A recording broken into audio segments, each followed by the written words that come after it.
자, 고린도 후서 11장 13절에서 15절 다 같이 시작. 그러한 자들은 거짓 사도들이요 기만하는 일꾼들이요 자신들을 그리스도의 사도들로 가장하는 자들이라. 이것은 놀랄 일이 아니니 이는 사단도 자신을 빛의 천사로 가장하기 때문이라. 그러므로 사단의 종들이 의의 종으로 가장한다 하더라도 큰 일이 아니라 그들의 종말은 그들의 행위대로 될 것이니라. 아멘. 나름 다들 예수님 믿고 저 같은 고민을 해봤을 것 같아요.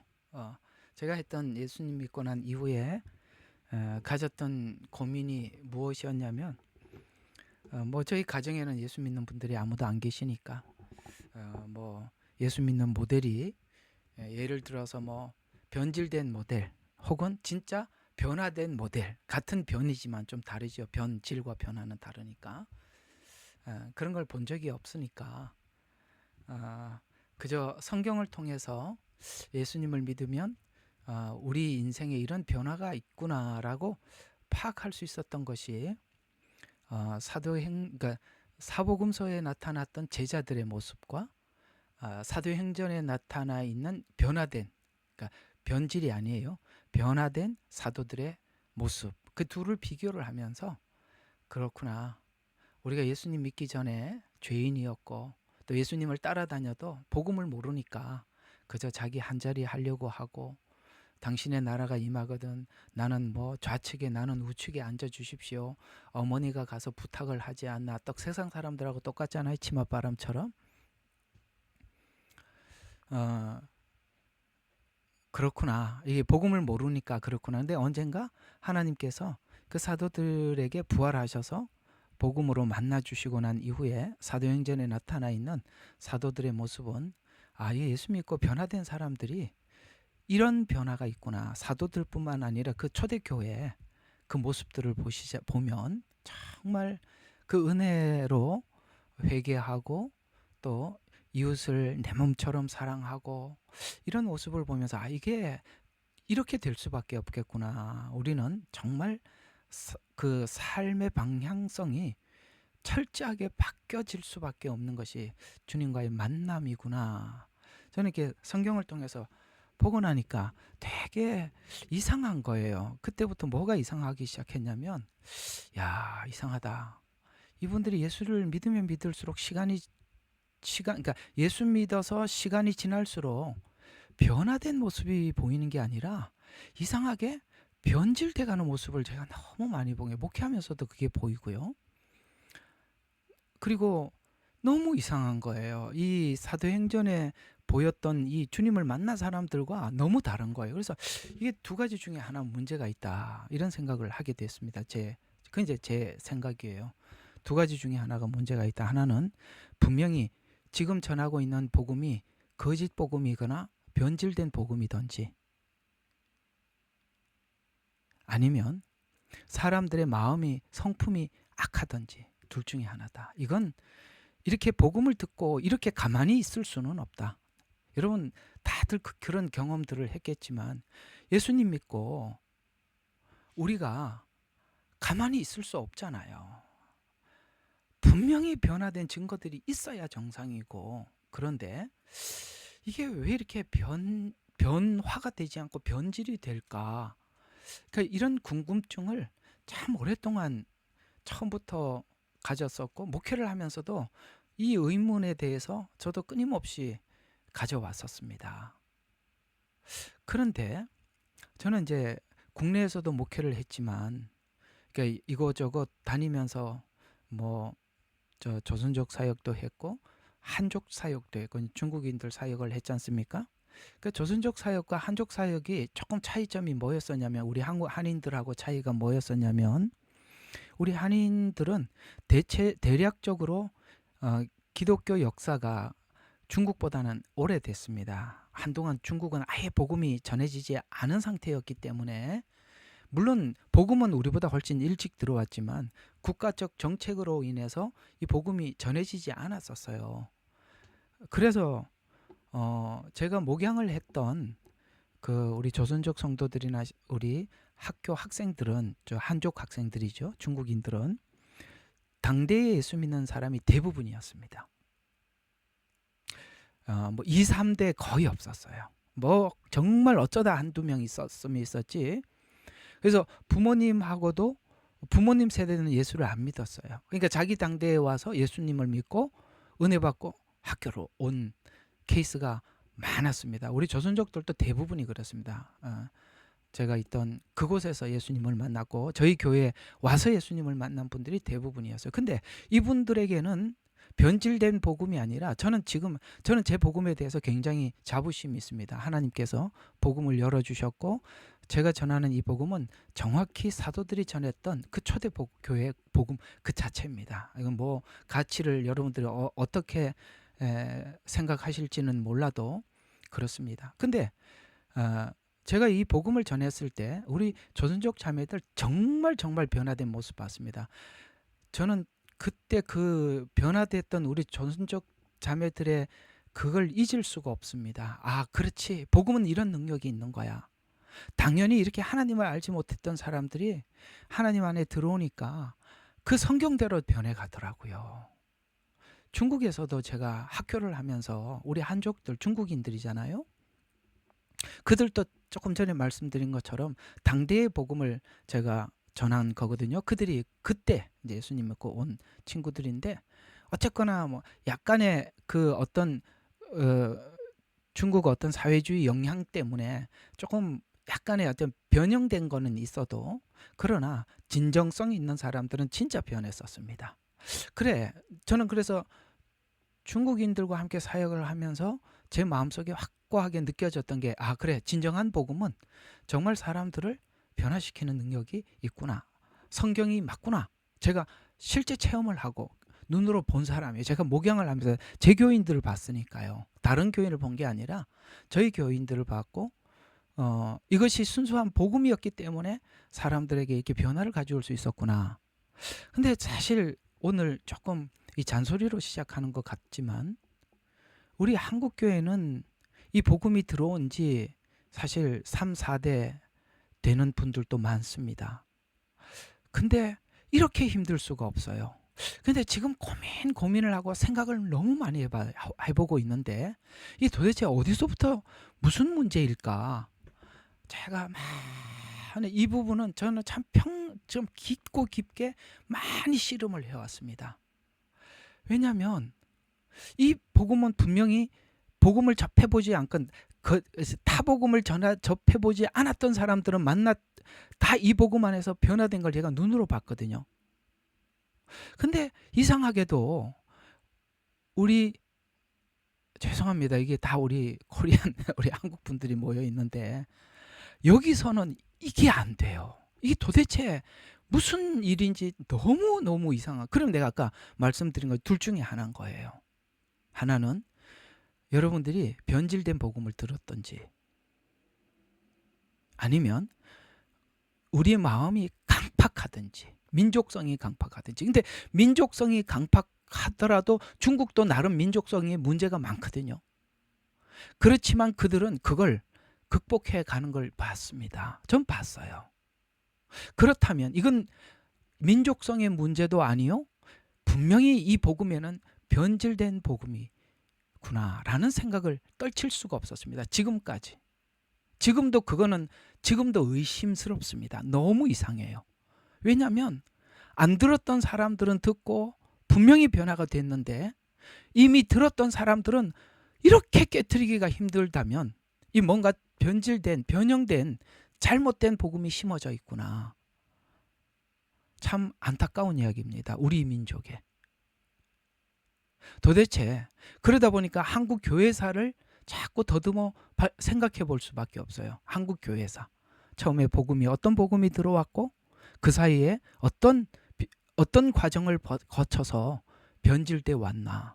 근데 우리 사실 한국 교회는 진짜 오리지널 복음을 받은 민족 맞습니다. 우리 초대 선교사들은 누구보다 훌륭한, 진짜 오리지널 복음을 가지고 이 땅에 들어오신 훌륭한 사역자들이었습니다. 그 복음을 우리 한민족들이 바톤을 이어받으면서 많은 부분이 변색이 됐습니다. 사실 오늘 그 이야기를 제일 마지막에 좀 하려고 하다가 제가 먼저 좀 꺼냈는데 제가 오늘 좀 정리를 해봤어요. 이걸 좀 정리를 하고 우리는 이런 복음에 잘못된 복음에 우리가 반응을 할 때 오늘 여러분 주제가 뭐예요? 아까 낮에도 한번 잠깐 올려드렸었죠. 오늘 여러분들과 함께 생각해 볼 주제는 오늘 고린도후서 11장에 11절, 13절과 15절에 있는 말씀처럼 여러분 이 바벨론의 용병들, 쉽게 말해서 훗날 교회를 핍박할 용병들은 교회 안에서 훈련받고 있다는 걸 아셔야 합니다. 거짓 복음. 오늘 여기 그렇게 얘기합니다. 그러한 자들은 거짓 사도요 기만의 일꾼이라 자신들은 그리스도의 사도로 가장하는 자들이라. 이건 놀랄 일이 아니다. 이는 사단도 자기를 빛의 천사로 가정해요. 이게요. 이래서 속는 거예요. 우리는 사람을 잘 믿어요. 누가 선해 보이고 누가 인기 있고 많은 사람들이 그 사람을 추앙하거나 누군가가 많은 사람들이 그 사람을 인정하면 우리도 인정해버려요. 여기 그러잖아요. 빛의 천사로 가장한다고. 사람에 속지 말아야 돼요. 그리고 그러므로 사단의 종들이 의의 종으로 가장한다 하더라도 큰 일이 아니라 이상한 일이 아니라는 거예요. 우리는 너무 사람을 따라가는 경향이 있어요. 그러면서 그들의 종말은 그의 행위대로 될 것이라 이렇게 말씀하고 있어요. 우리는 분명히 거짓된 잘못된 복음을 들은 사람들은 지금 사단의 용병으로 키워지고 교회 안에서 키워지고 있다는 걸 아셔야 합니다.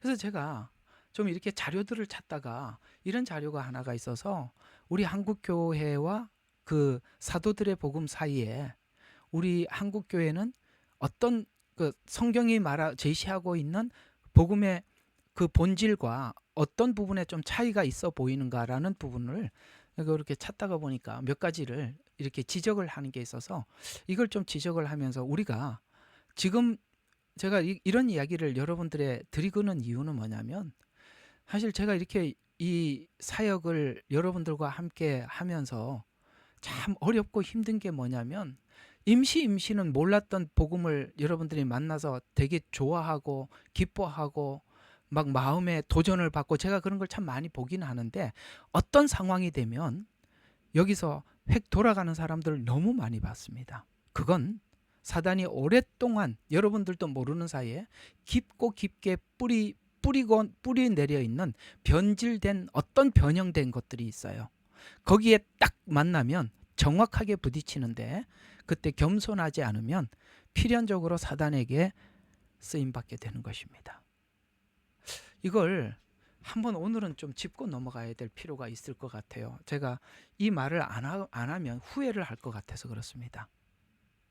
그래서 몇 가지를 이렇게 한번 이런 주제였어요. 한국 교회는 복음과 일치한가?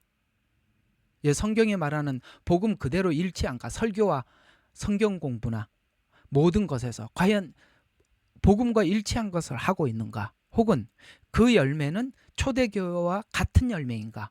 너무 아니죠. 초대교회하고 사도행전하고 너무 달라요. 우리는. 이렇게 다르면 안 되는 거예요. 사도행전이 정상 복음을 받은 사람들의 모습이에요. 이렇지 않잖아요.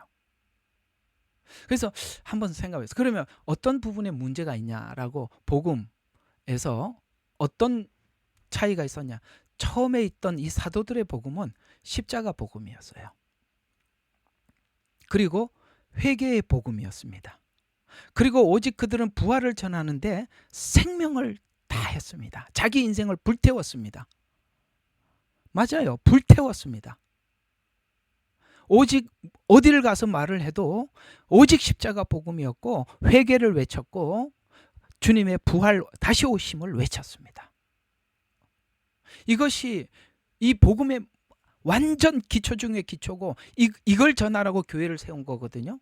근데 이제 현재 한국 교회는 어떤가라고 이렇게 진단을 해보니까 번영 신학이 너무나도 많이 깊이 들어가 있어요.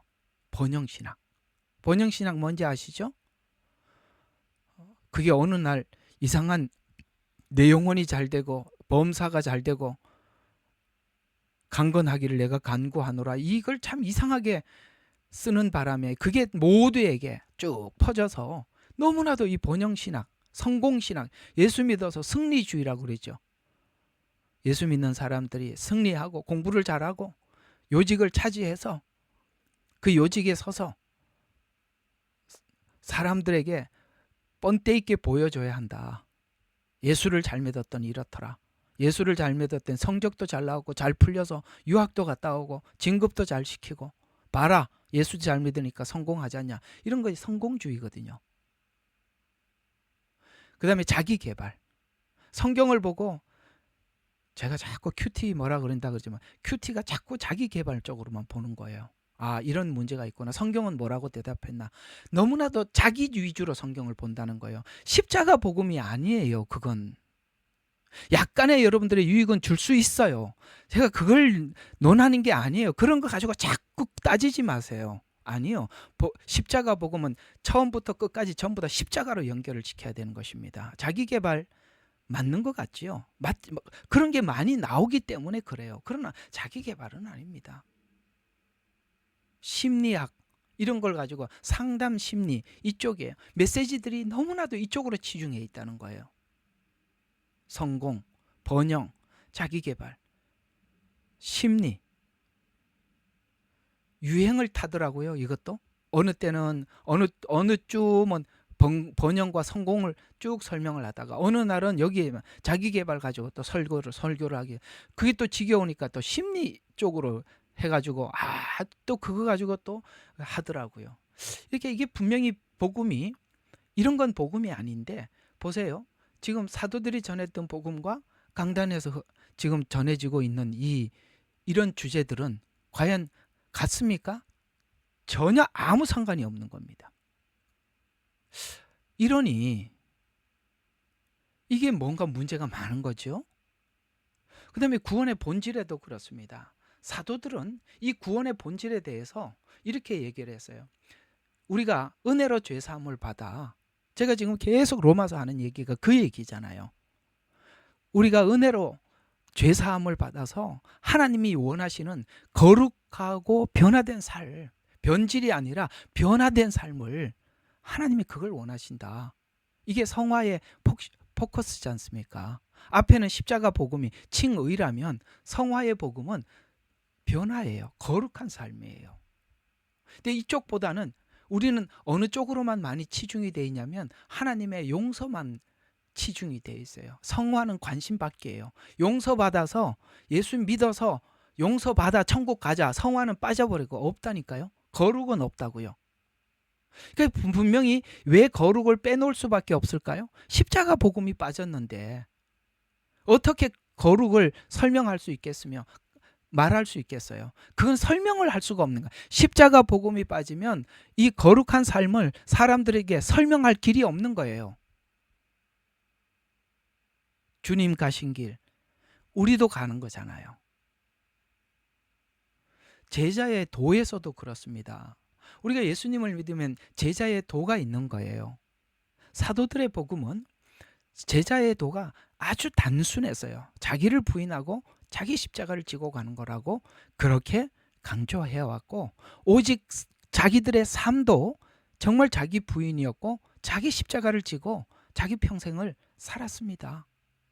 그렇습니다. 예수님 만나면 이렇게 살 수밖에 없죠. 그러나 우리가 이 제자의 도는 자기가 스스로 능동적으로 하나님 앞에 반응하는 게 정상이죠. 은혜는 그렇게 되게 돼 있으니까. 그러나 너무나도 수동적이야. 시키면 하고 안 시키면 안 하고. 그러니까 그 증거가 뭐냐면 교회 와서도 아니면 여기 와서도 뭘 하도 보면 사람들이 자기가 해야 될 일이 보이질 않아. 남이 다 해줘야 돼. 목사가 해줘야 되고 교회 어른들이 해줘야 되고 나는 가만히 앉아 있어야 돼. 있잖아요. 이런 게 있어요. 주인은요. 할 일이 보이고요. 종은 시켜야 하는 거예요. 너무나도 수동적이라는 거예요. 이렇게 보면 모릅니까? 다 모여 있으면 저기 설거지를 좀 해야 되는구나. 저기가 지저분하구나. 저분이 혼자서 왜 떨어져 있구나. 가서 동무가 돼줘야 되겠다. 이런 거 안 보이세요? 너무나도 수동적이에요. 하라 그래야 한다면 우리는 우리 안에 자발성이라고는 전혀 없는 거예요. 십자가 복음은 모두가 우리 안에서 자발적으로 나오는 건데 이 자발적인 게 하나도 안 나오는 게 그런 게 자발적으로 나오는 게 없으니까 뭐 해야 될 일도 아무것도 안 보이는 거예요. 내가 뭘 해줘야 되나? 내가 이 교회에 소속된 자로서 내가 해야 될 일이 뭘까? 뭘 해야 되나? 이런 게 안 보인다면 우리는 너무나도 수동적이에요. 수동적이면 얼마나 힘든지 몰라요. 시키려고 그러면 눈치가 보여서 말을 못 하는 거예요. 그렇잖아요. 수동적인데 시키면 기분 나쁘죠. 왜 나만 시켜? 이렇게 되잖아요. 너무 수동적이에요. 그건 복음의 열매는 아닙니다. 복음의 열매는 기본적으로 능동적입니다. 그리고 편안한 예배 중심 다 마련해 줘야 돼요. 정말 우리 예배 생각해 보면 3살, 5살 배기 애들 와서 편안한 의자 밑에 에어컨 틀어놓고 예배 드리고 가는 게 전부지. 조금만 불편하면 안 하려고 그래. 너무나도 편안한 예배 중심. 어린아이 같은 하나도 안 잘해. 50년, 60년 신앙생활에도 복음 자체가 클리어하지 않으니까 온전하지 않으니까 변화는 기대할 수가 없어요. 그 다음에 복음의 열매에서도 보면 복음의 열매는 그래요. 초대교회는 세상과 구별이었어요. 구별 엄청 중요하게 여겼어요. 이 구별을. 그리고 순결한 삶으로 하나님이 창조한 그 순결한 삶으로 돌아가자. 이게 복음의 본질이거든요. 근데 이상하게 아까 말씀드린 것처럼 세속적 가치, 아까 번영, 기복 이런 신앙이에요. 세속적 가치로 다시 돌아가 버린 거예요. 그래서 자기 사랑, 오직 자기 중심. 그러니까 나하고 안 맞으면 다 틀린 거고 이게 자기 중심. 애들이 그렇잖아요. 그 다음에 물질, 명예, 영향력 과시 때가 돼갖고 뭐 그래서 무서워요. 집사 주기도 무섭고 안수 집사 주려면 더 무섭고 이거는 뭐 장로교회가 장로 세워서 망했다고 그러잖아요. 장로 세우려 그러면은 이게 뭐 진짜 그 누구예요? 그 누구죠?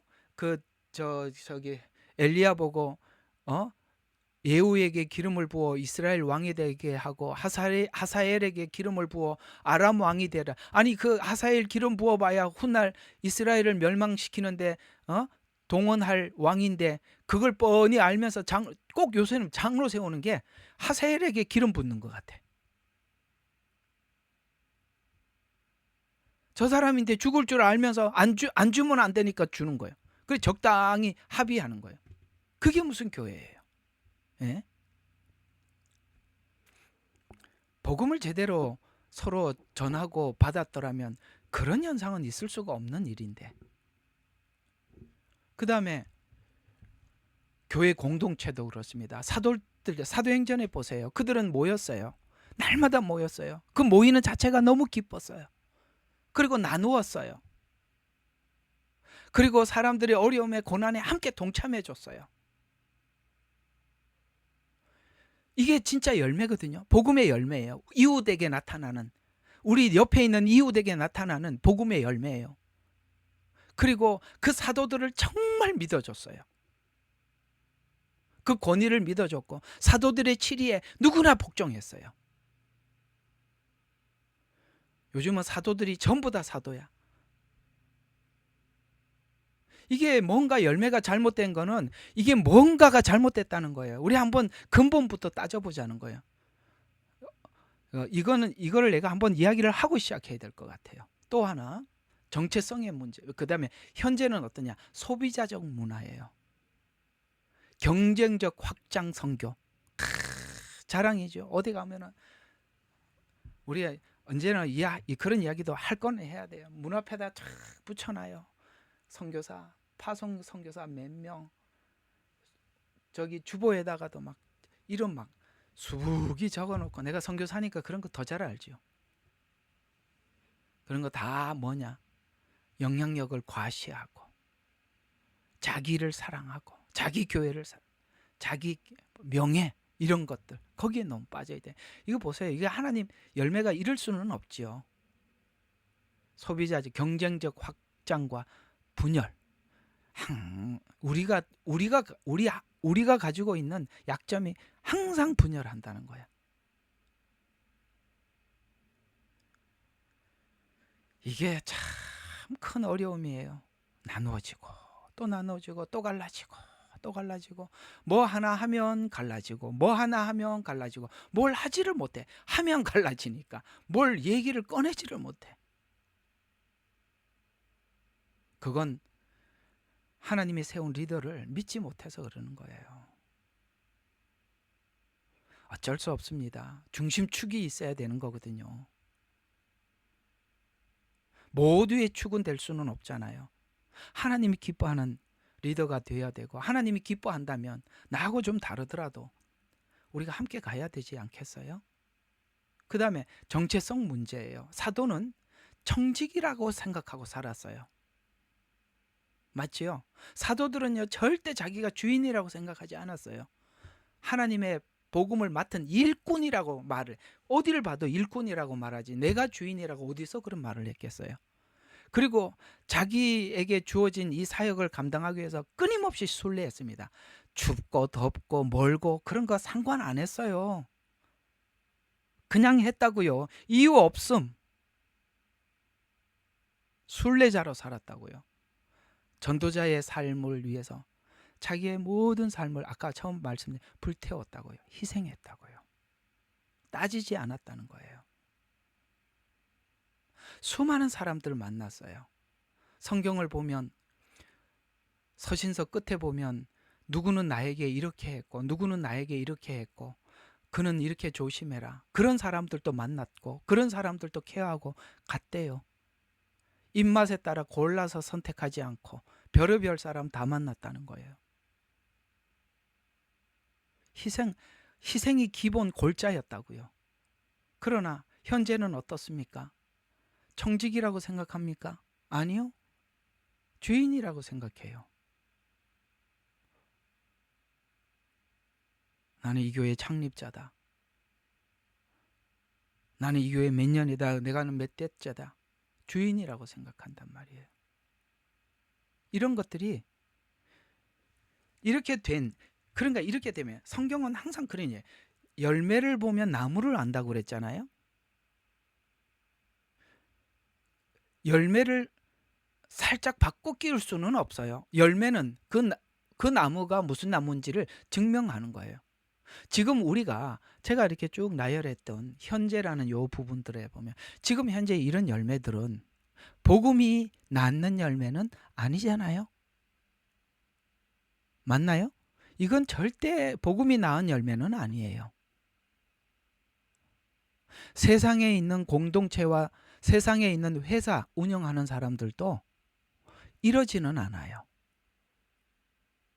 너무 이상한 거예요. 저는 이걸 정말 오랫동안 고민해온 사람입니다. 근데 실제 여기 사이판에서나 중국에서나 우리 자매들 또 성도님들 학생들이 처음 예수 믿고 실제 그들이 변화되는 이 복음 안에서 변화되는 것을 눈으로 보고 또 이 우리 한국교회 성도들의 모습들을 가만히 관찰을 하면서 이건 뭔가가 단추가 잘못 끼어져 있구나 라는 생각이 들어서 전 진짜 많이 고민하고 또 고민을 했던 사람 중에 하나로서 우리 모두가 혹여나 지금까지 받았던 복음들 중에서 우리가 하나님이 주신 복음이 아닌 오늘 여기 가장한 참 이러니까 문제예요. 우리는 가장을 하는데 속을 살피려고 하지 않아. 겉이 유명하고 겉에 많은 사람들에게 알려져 있으면 그러니까 이게 보면은 그래요. 이렇게 성도들도 많이 모여서 누군가가 이제 앞에 나가서 목사님들이 여러분들이 이제 뭐 이렇게 이야기할 기회가 있어서 말을 하고 나면은 뒤에 가서 수근수근 하는 얘기들을 들어보면 저분은 대형교회 목사님이니까 그분의 말은 다 맞고 그 아직 성도들 몇 명 없는 이런 교회에 있는 목사들은 저 사람은 뭐 성도들도 몇 명 없는 거 보니까 그렇게 인정을 못 받는 사람이니까 저 사람 말은 뭐 무시해도 된다. 뭐 이런 형태더라고요. 우리는 이런 성공주의. 많은 사람들이 모여들면 많은 사람들이 인정한 것이다. 그러면은 인정한 대로 성경대로 열매가 나타나야죠. 열매가 나타나면 할 말이 없죠. 그게 맞잖아요. 그게 아니잖아요. 그래서 오늘 이렇게 좀 찾아보다가 많은 그 어떤 문제가 좀 있어서 이런가 하고 좀 생각을 하고 한번 나눠봤습니다. 뭐 여러분들 제 말에 공감을 해도 좋고 공감 안 해도 좋은데 우리 한번 깊이 고민할 필요는 정말 심각하게 있다고 생각합니다. 왜? 오늘 주제가 그거니까요. 바벨론 용병으로 하나님은 바벨론 용병으로 교회 안에서 길러지고 있다는 겁니다. 누구를 통해서요? 거짓 사도, 기만의 일꾼들을 통해서 이렇게 의의 종으로 가장한 그런 사람들로 인해서 이렇게 만들어져 가고 있기 때문에 그렇습니다. 자, 그런 이야기들 오늘 조금 시작하고 아마 오늘 다 못할 것 같으니까 다음 주까지 이어서 나누어 보도록 하겠습니다. 자, 오늘 여러분들에게 좀 말씀드린 이 상황들을 우리가 보면 우리가 최소한 세상이 돌아가는 배경을 최소한 이 정도 아까 말씀드린 이런 정도로만 우리가 고민이라도 좀 하면 성도는 알고 살아야 되는데 성도는 자기가 예수님을 믿고 나면 이런 자꾸 생각을 해요. 자신이 하는 모든 것이 하나님께 속해 있다. 틀림없다. 자꾸 이런 생각을 하는데 항상 성경은 그렇게 얘기하는 거예요. 열매를 봐라. 열매를 봐라.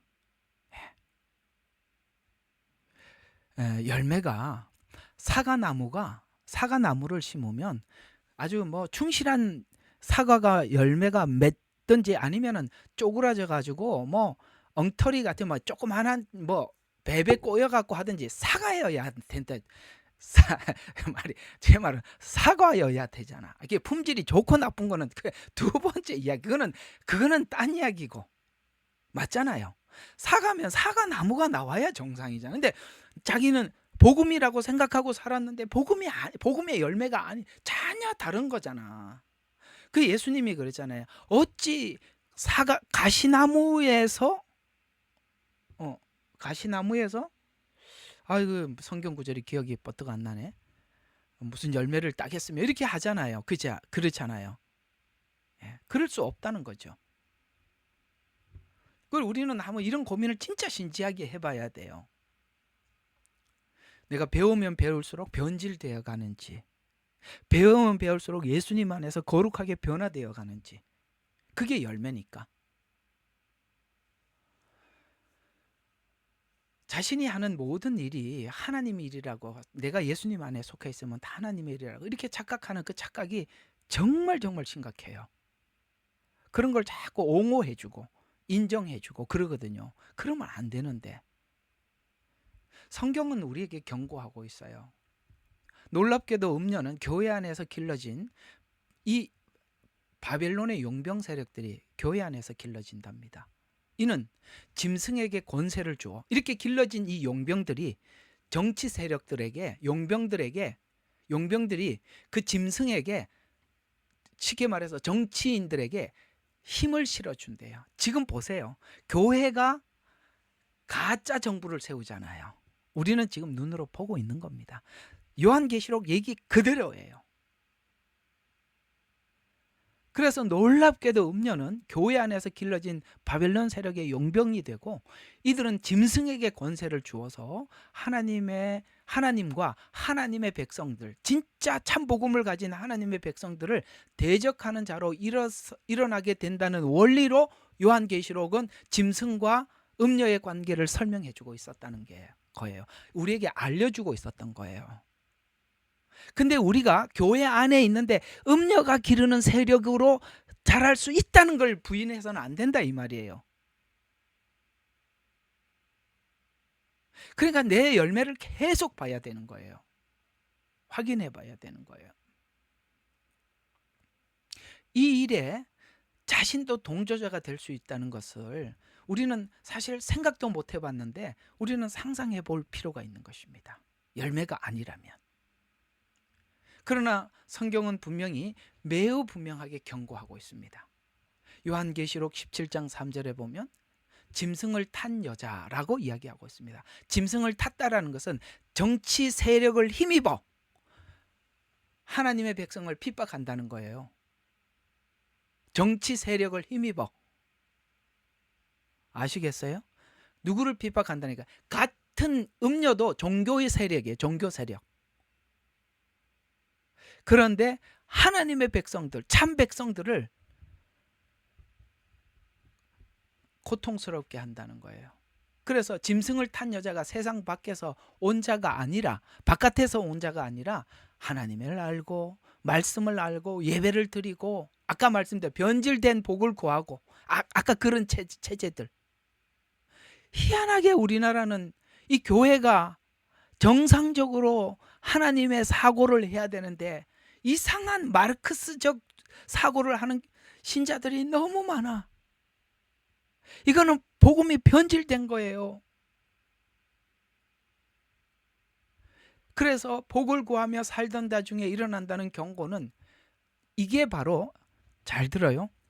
진짜 저는 참 감사해요. 저는요 정말 오늘도 감사했어요. 여기 하루 종일 앉아서 오늘 저녁만 기다리고 있었는데 오늘 요한일서를 가지고 쫙 살펴보는데 하나님께서 어떤 힌트를 하나 주시더라고요. 요한계시록에 등장하고 있는 적그리스도를 알려면 요한일서에서 찾아야 한다, 이렇게 말씀해 주시더라고요. 보니까 적그리스도가 여기 다 나와 있어. 우리는 요한계시록에서 자꾸 적그리스도를 찾는데 적그리스도가 여기 나와 있어요. 요한일서 1, 2, 3, 4, 5장에 쭉 자세히 기록해 놨더라고요. 우리는 요한계시록에서 적그리스도를 찾으려고 그러잖아요. 적그리스도는 다른 복음을 받은 자들에서 가운데 나타난대요. 다른 복음, 음녀들이 거기서 출생을 한대요. 그래서 요한일서에서는 그들은 우리 집에서 나간 자라고 하는 거예요.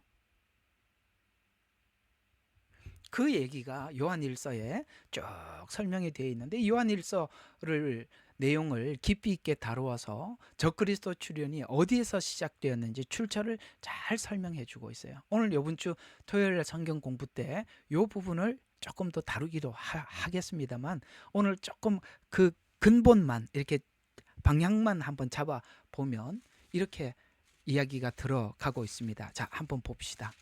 여기 누가 이제 저번에 난해 구절을 좀 풀어달라고 그러고 메시지가 와서 제가 좀 풀어드린 적이 있는데 기름 부음이 너희들을 가르치니 가르침을 받을 필요가 없다라는 이 말도 여러분들 굉장히 참 이런 게 성경을 모르니까 이상하게 해석이 되더라고요. 어쨌든 한번 봅시다. 자, 이렇게 얘기하고 있어요. 요한일서 1장 3절과 4절 한번 보십시다. 자, 우리가 보고 들은 것을 너희에게 전함은, 자, 보고 들은 거, 우리가 보고 들은 건 요한이 기록한 거니까 요한이 보고 들은 게 뭐겠어요?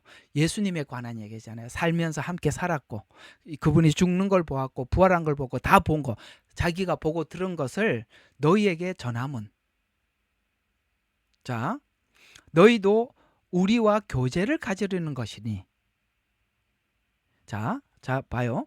참으로 우리 교제는 아버지와 그의 아들 예수 그리스도와 함께 하는 것이라. 지금 사도 요한하고 교제하는 사람들이 누구라고요? 이 복음에 같은 공감을 하는 사람들끼리 교제를 한다는 거야. 근데 여기 기복신앙이 있어요? 뭐가 있어요? 아무것도 없어요. 딱 뭐밖에 없어요?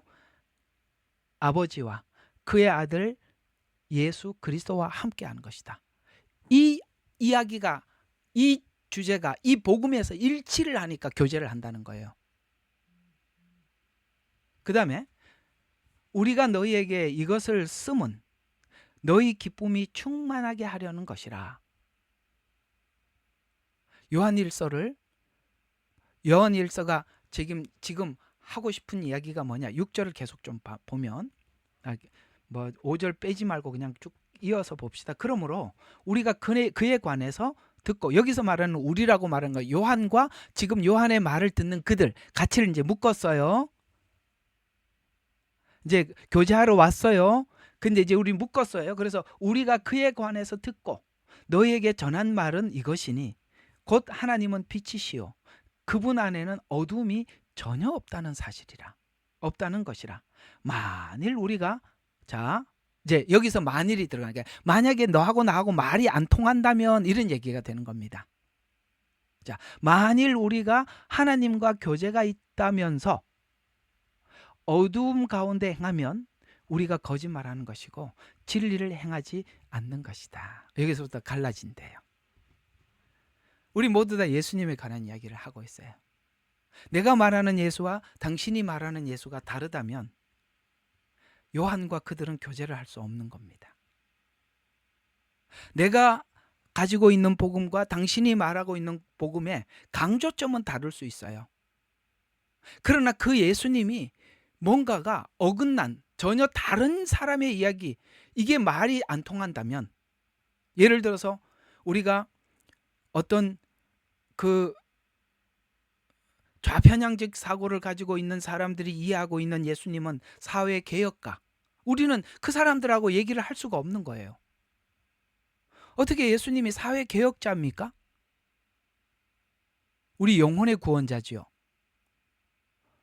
요한이 말하는 이 말에 가지고 갔던 이 말은 예수 그리스도와 하나님에 관한 복음이었어요. 쉽게 말해서 하나님 안에서 네가 복음을 받았고 나도 하나님 안에서 복음을 받았다면 둘이 만나서 대화하는 이 대화는 예수님과 하나님에 관한 이야기인데, 그분이 우리 영혼의 구원자라는 이야기 속에서 일치를 볼 때 교제가 있는 것이다. 만약에 이 교제가 하나님 안에 어둠이 하나도, 여기에 교제를 하는데 숨길 게 아무것도 없다는 거예요. 만약에 어둠이 있다면 너하고 나하고 교제가 안 되는데, 요 교제가 안 되는 요 사람들이 적그리스도의 세력이라고 뒤로 편으로 계속 설명해 나가는 겁니다. 적그리스도가 뭐냐? 같은 복음을, 성경은 같은 성경을 들고 있는데 전혀 다른 각도에서 이해를 하고 있는 거예요. 그러니 대화가 될 리가 없죠. 대화 안 되는 사람들이 있지요. 다른 복음이라서 그런 거예요. 그럴 수 없다라고 요한일서는 말하고 있어요. 그럴 수 없대요. 그래서 오늘 여기서 말하는 이 요한일서에서 말하는 중요한 단서는, 요한은 적그리스도의 용병들이 사도들이 전한 복음을 듣고 들었지만 사도들이 전한 복음 안에 교제가 되지 않는 다른 형태의 사람들이 있다고 설명을 하고 있는 거예요. 그래서 이들이, 요한이 요한계시록도 썼잖아요. 그러니까 적그리스도가 어떻게 생성되는지 요한일서에서 설명을 하고 요한계시록에서 적그리스도를 여기서 이해한 것을 간주하고 적그리스도를 써내려가는 거예요. 그러니까 이게 연결이 되어 있는 거예요. 제가 그랬죠. 요한신학은 특별하다고. 요한은 5권밖에 쓰지는 않았지만 굉장히 깊고 특별합니다. 요한계시록은 요한복음, 요한 1, 2, 3서 요한을 알고 요한계시록을 보셔야 요한계시록이 앞에서 써놨다고요. 관찰을 해야 돼요. 그래서 요한계시록에 등장하는 음녀 세력과 짐승 세력에 관해서 미리 정리해서 요한일서에서 들어가고 있어요. 그러면 자, 우리가 저번에도 누가 질문했던 이 난해 구절이 하나야. 이걸 물었어요. 이거 묻는 분들이 꽤 있더라고요. 한번 그 풀어봅시다. 요한일서 2장 18, 19절. 자꾸 사람들이 단편적으로 푸는데 요한이 이 요한일서를 쓰는 전체 흐름을 알고 이 내용을 접근을 해야 되는데, 요한이 뭘 설명하려고 하다가 이 말을 그 중간에 집어넣는지 모르는 상태에서 자꾸 이거 가지고 자꾸 여기 이렇게 뭐 원어가 어떻고 뭐 이렇게 뜯어내는데 문맥이 굉장히 중요해요. 이 내용은. 자, 이게 난해 구절이라고 이야기하는데요. 18절, 19절, 20절 한번 봅시다. 어린 자녀들아, 이것이 마지막 때라. 자, 이상하죠? 요한계시록을 다 이렇게 암시하고 있죠. 마지막 때라. 요한은 요한계시록에서만 말한 게 아니라 이미 여기서부터 요한계시록을 서론 삼아 들어갔습니다. 적그리스도가 올 것이라고 너희가 들었던 대로 지금은 많은 적그리스도가 일어났으니 이로써 우리가 마지막 때인 줄 아느니라. 요한이 있을 때도 적그리스도가 많이 일어났대. 지금은요 엄청나게 많아요. 엄청나게 많이 일어났어요. 자, 그들이 우리에게서 나갔으나, 와 놀랍지요. 우리에게서 나가, 바깥에서 만들어서 우리를 하는 게, 그거는 짐승이에요. 근데 음녀는 여기서 나간 거예요. 왜 음녀라고 표현하는지 아십니까? 이스라엘 고대에는 성경은 항상 니누에를 니누에가 아수르를 설명을 할 때도 니누에라고 표현하기도 하고 아수르라고도 말을 해요. 아수르는 국가 이름이에요. 니누에는 그 아수르의 수도의 이름이에요. 그런데 원래는 이 니누에라는 말은 성을 지칭할 때 쓰는 거예요. 근데 왜 성경은 자꾸 아수르라는 말을 통일을 하지, 나라 이름으로 통일을 하지, 왜 자꾸 중간중간에 그 나라 이름을 쓸 때마다 성 이름을 쓰냐, 이거예요. 내가 어찌 아드마 같이 놓겠으며, 호세아에서 봤죠. 그 아드마는 소돔과 고모라에 있는 어떤 지명이에요.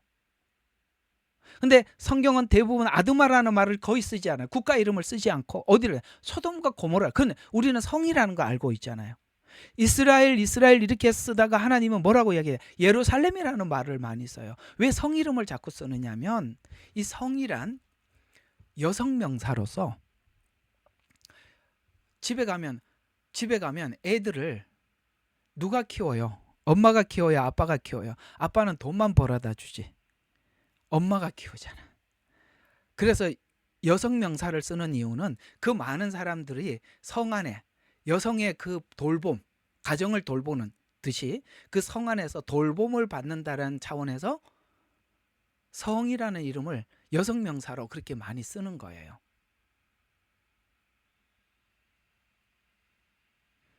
왜 또 일로 갔나?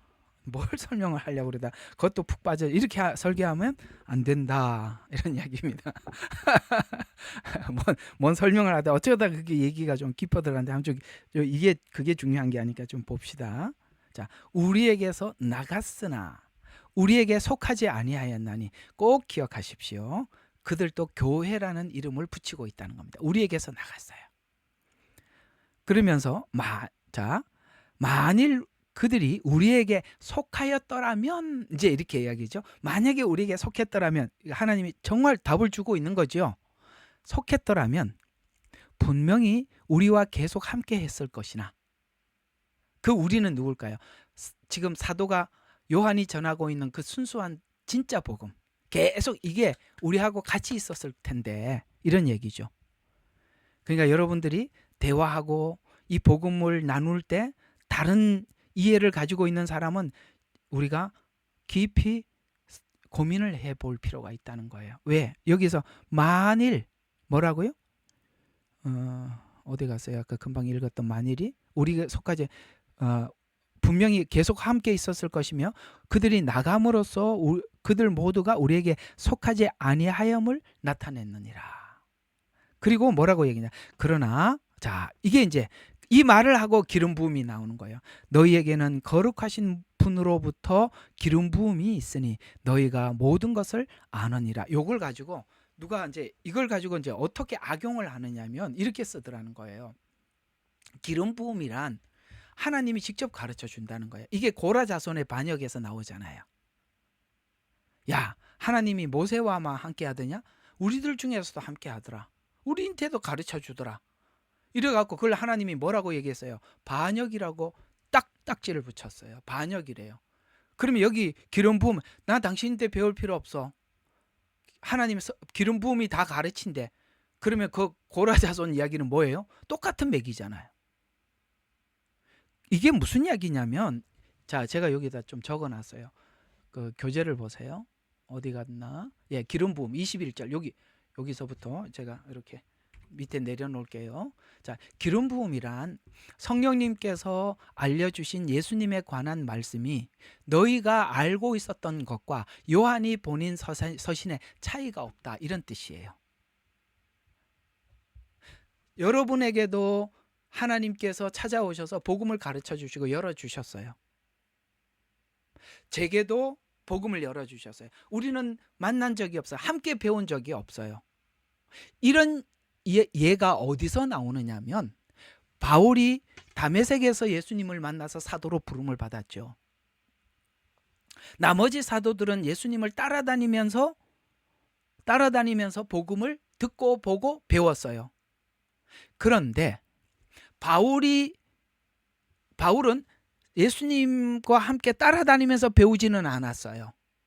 그런데 성령님이 찾아오셔서, 이 기름 부음이에요. 성령님이 찾아오셔서 바울에게 복음을 열어주셨어요. 훗날 사도들과 바울이 만나서 대화를 할 때 부딪힘이 있었어요, 없었어요? 전혀 없었다고 갈라디아서에서 말하잖아요. 전혀 없었다. 무슨 이야기냐? 오늘 여기 사도 요한의 메시지를 듣고 있는 너희가 하나님께서 지난날 찾아오셔서 이 복음을 전해주셨는데 너희들이 나한테 배운 게 아니라 다른 데서 배우고 들어왔고, 요한이 예수님을 보고, 아까 그랬잖아요, 만지고 보고 들은 예수님을 전했더니 충돌이 하나도 없더라. 그건 성령님이, 기름 부음이 너희들은 너희들대로 가르쳐 주었고 나는 나대로 가르쳐 줘서 그 성령님이, 요한이 그 얘기도 했잖아요. 똑같은 요한복음 안에 성령이 오시면 우리 그에 관해서 가르쳐 줄 것이다. 죄와 의와 심판에 대해서 가르쳐 주는데 요한과 이 사람들이 만나서 대화를 해보니까 하나도 막히는 게 없어요. 기름 부음이 너희들, 성령님이 그걸 가르쳤고 나도 그렇게 해서 둘이 만나니까 아무런 이견이 없더라. 그 이야기를 하고 있는데 이걸 가지고 무슨 기름 부음이 직접 가르치니까 목사님 가르치지 마세요. 저 하나님이 다 가르쳐 주고 있어요. 아니, 그 얘기가 아니라 지금 여러분과 저의 만남이 그거라는 거예요. 여러분은 여러분대로 다른 데서 복음을 듣고 왔고 저는 지금 하나님께서 제게 가르쳐 준 복음을 가지고 여러분하고 나누는데 싫으면 여기 올 리가 없겠죠. 아니면 목사님 들은 저 전하는 복음 내가 지금 이해하고 있는 거 전혀 달라. 그러면 여기 그런 사람 지금 다 갔어요? 없어요? 그 듣기 싫은 거 왜 와서 듣고 앉아 있어요? 기름 부음이라는 말이 그 뜻이라 이 말이에요. 따로 성령님 안에서 배우고 왔지만 둘이 만나보니까 전혀 부딪힘이 없다. 그래서 너희와 나와 사귐이 있게 하려 함이라, 교제가 있게 함이라. 근데 다른 복음을 받은 사람들은 여기서 나가더라는 거예요. 이제 정리가 되셨어요? 그쪽이 무슨 세력이냐? 음녀 세력이더라는 거예요. 음녀라고, 그래, 아까 음녀 설명하다 그랬구나. 음녀는 뭐냐면은 누구나 아무나 다 좋아. 중심이 누구 중심이나 자기 중심, 내가 원하는 누구나 나를 위해서 설교해 주는, 나를 위해서 복 빌어주는 사람이 누구든지 좋다는 거예요. 그게 음녀예요. 하나님의 사람들은 신부예요. 신부는 신랑만 보는 거예요. 예수님만 보여요. 아까 오직 예수, 오직 하나님만 이야기하는 거예요. 거기에 뭐 기복이니 뭐니 그런 거는 주셔도 감사, 안 주셔도 감사. 있어도 아멘, 없어도 아멘. 예? 예. 이 복음을 전하는데 내가 희생을 하고 힘들어도 아멘. 좀 편안하고 쉬운 시간을 주셔도 감사. 그런데 매이지 않는다는 거예요. 기름 부음 이거 앞으로 엄한 소리 하는 사람들 이제 여러분들 분별하셔야 돼요. 그 얘기가 아니에요. 나한테 기름 부음이, 성령님이, 내 안에 성령님이 계속 가르쳐주고 있다. 성령님이 가르쳐줬다면 그 참복음을 가진 두 사람이 만나면 같아야 정상이라 이 말이에요. 그러면 다르다면 기름 부음이 가르친 게 아니에요. 그래서 제가 한번 이걸 쭉 적은 거 보세요. 요한이 기록해 보냈어요. 요한 일서를. 요한이 서신을 보내기 전에 미리 진리를 알고 있었던 너희는 내가 보낸 서신에 대해서 교제가 있었고 내 말을 알아들었고 공감했다. 왜요? 이게 진리가 가지고 있는 특징이에요. 같은 복음이라 이 말이에요. 그래서 바울이 자기가 받은 복음이 얼마나 자신감이 있었는지 아주 당당하게 하나님 이 말이 아주 너무 속이 시원하더라고요. 자, 한번 요거 여기까지 하나 보고 오늘 마칩시다. 더 요거는 좀 다음 주에 하도록 하고, 자 우리 갈라디아서로 가봐요. 아주 이게 막 너무 속이 시원해요. 1장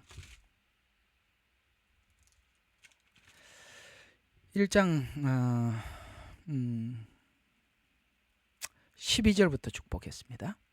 자 11절부터 아주 너무 통쾌한 메시지예요. 자 1장 11절, 그러나 형제들아 내가 너희에게 알게 하노니 내가 전한 복음은 사람에 따른 것이 아니라, 이건 무슨 말이냐, 사도들인데 배운 게 아니라 이 말을 하는 거예요. 내가 뭐 누구인데 배워가지고 이렇게 전하러 간 게 아니야. 사람인데 배운 게 아니다.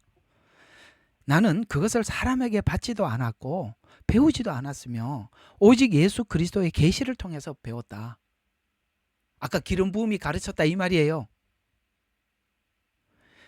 너희는 내가 유대교에 있을 때에 내 행실을 들었거니와, 나 그쪽 반대쪽에 있던 사람 아니냐 이 얘기를 하는 거잖아, 그죠? 들었잖아. 나는 하나님의 교회를 몹시 박해했고 황폐시켰고 나의 동족들 가운데 많은 동년배들보다 유대교를 믿는 일에 앞서 있었으며 내 조상들의 전통을 지키는데 더욱더 열성을 내었느냐. 다 알잖냐, 내가 소문난 사람 아니냐 이 말이에요.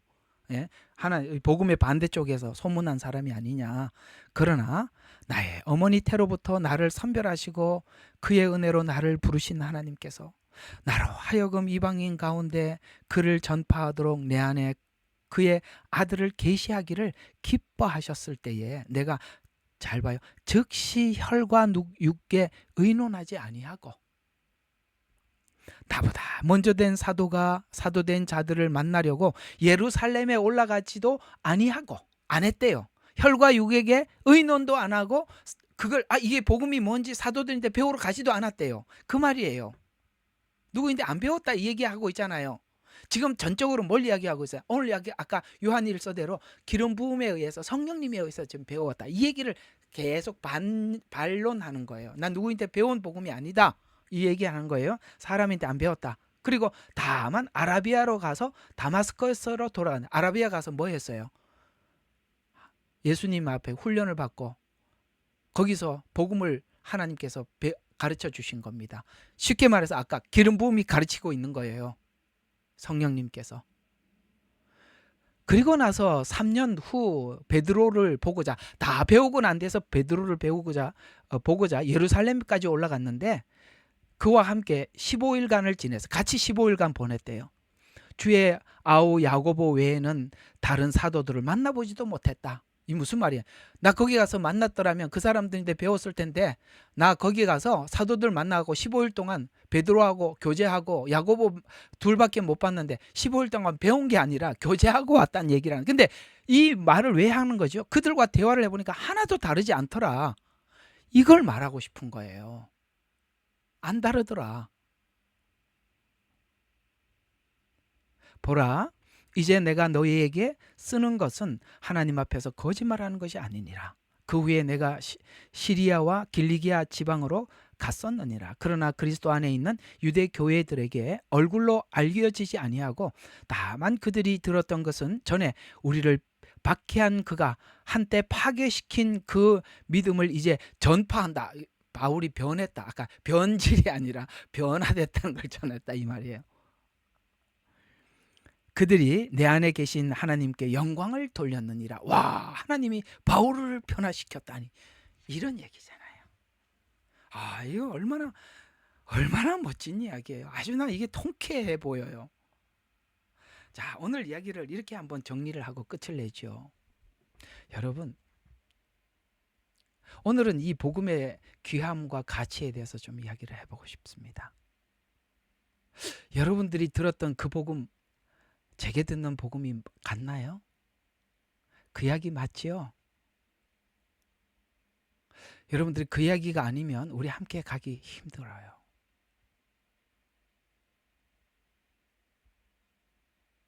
여러분이 알고 있었던 데서 하나님께서 저를 보내셔서 여러분들에게 더 업그레이드 시키고 계시는 겁니다. 그런데 이걸 사단이 너무너무 싫어합니다. 좋아할 리가 없어요. 갖가지로 방해할 것입니다. 우리 각자의 약점을 파고들걸요.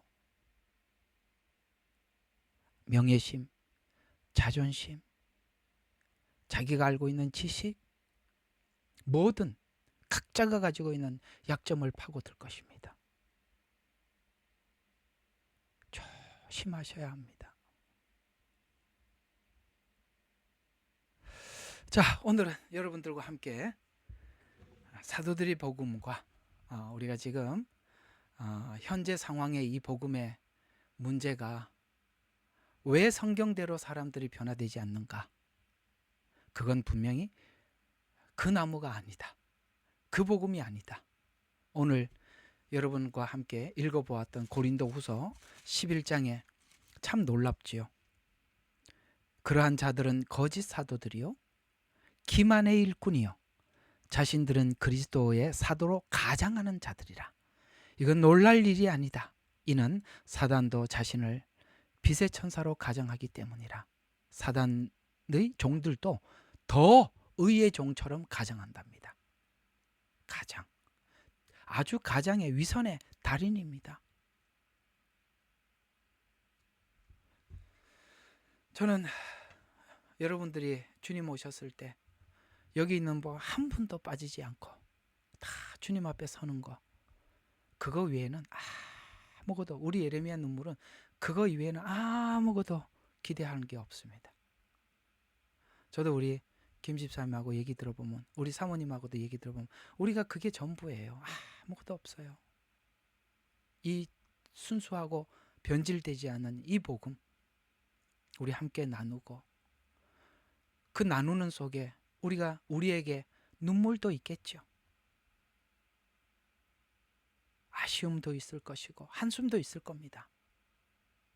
그러나 복음으로 넉넉해 우리가 그걸로 충분한 우리 예레미야 눈물 교회가 되고 우리 주생명 선교 교회가 되어서 이 마지막 때 정말 지금 이 시점에 와보니 이렇게도 복음이 변질되나, 이렇게 달라진, 이렇게 많이 다른, 서로가 다른 복음을 쥐고 있구나 싶은 아쉬움에 오늘 여러분들과 함께 한번 나눠봤습니다.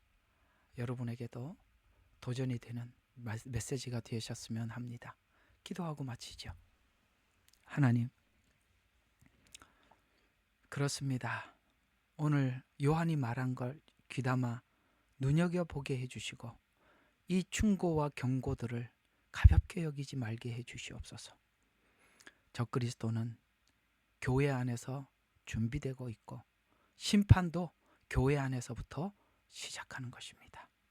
아버지 하나님, 사단은 너무나도 기만을 해서 광명한 천사로 가장을 해서 겉보기에 아름다운 것을 따라가지 않게 해주시고 그 속에 깊은 것을 볼 줄 아는 깊고 깊은 영안을 주셔서 무엇이 참이고 무엇이 거짓인지 분별을 해낼 줄 아는 사랑하는 하나님의 아들 딸들 다 되게 하옵소서. 주님 앞에 의탁합니다. 주님께 또 부탁합니다. 하나님, 저 영혼들을 하나님 다 지켜주시옵소서. 예수님 이름으로 기도드렸습니다. 아멘. 예, 아멘. 다시 한번 그 컨퍼런스 감사합니다. 빨리 좀 신청해 주시기 바랍니다.